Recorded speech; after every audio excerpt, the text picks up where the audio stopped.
Hi, good morning, 11th grade parents, and thank you for joining us at our counselor coffee this morning. Before our counselors get into the course selection stuff and information about how you're going to choose classes for next year, I just wanted to check in and kind of share a message with you guys before you got going. So first, I just wanted to thank you.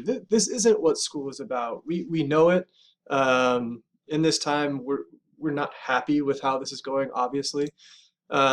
Our academic side of the house is actually going relatively well. I mean, it's not what we would deem normal, but we're moving along. Content and curriculum is getting out. It's going fairly well. Our teachers have done an amazing job with delivering the content to the kids. What what we're missing and what we're longing for is the activities and the personal interactions, and we know that's missing. We're trying to find ways to do that, but when kids have to wear masks or behind a plastic partition, it's difficult to do. And so it's one of those things. We appreciate your patience. We appreciate your understanding as we go through with this, and know that someday when we're back to normal, our hope is to get those things back and make them even better. Because I think we realize how important those things are, even more so now. So again, thank you for your patience and understanding in this time. And one of the questions I get right now is just, what about next year? What's that going to look like? Will we be back to normal? What kind of format? And the honest answer is I don't know. Um, the vaccine stuff seems promising right now. I'm hearing a lot of, early summer is when, the vaccine will be more widely available. But I'm also hearing that there's hiccups in distribution. And so I don't know. My gut says we'll be back to some version of a normal schedule in the fall, but I can't guarantee anything. So again, I don't know if that helps, but at this point, we just don't know.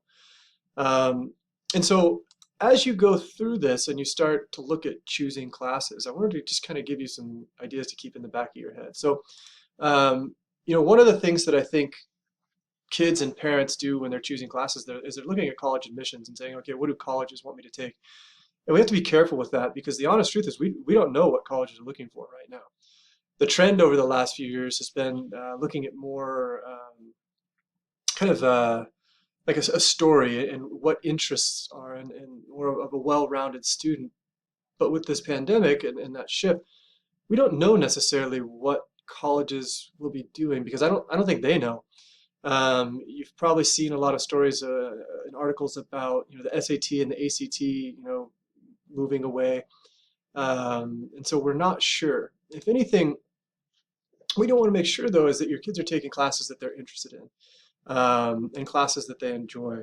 What we've seen in the past are students who are maybe math, engineering, uh, hoping to go into math and engineering, and they're taking AP Literature.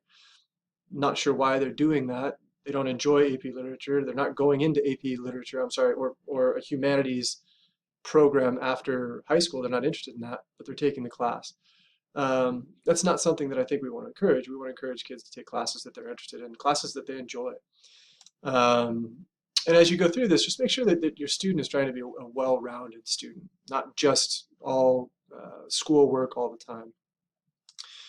And if you want more information on this stuff, there's two books that we recommend. The red one here, Frank Bruni's Where You Go Is Not Who You'll Be, is one that we've recommended for the last several years.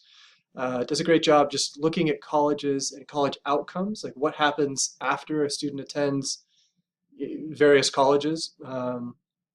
And then the yellow one here is one that actually came out this year that just gets kind of a behind the scenes look at the college admission process and what that actually looks like and how a school determines who gets in and obviously why they get in. So take a look at those if you're interested in just getting more information about the admissions process. So, but anyway, I just want to thank you guys. I'm going to turn it over to the counselors. I'm going to have them go through the course selection process. But thank you. Thank you again for your patience and enjoy the rest of the day.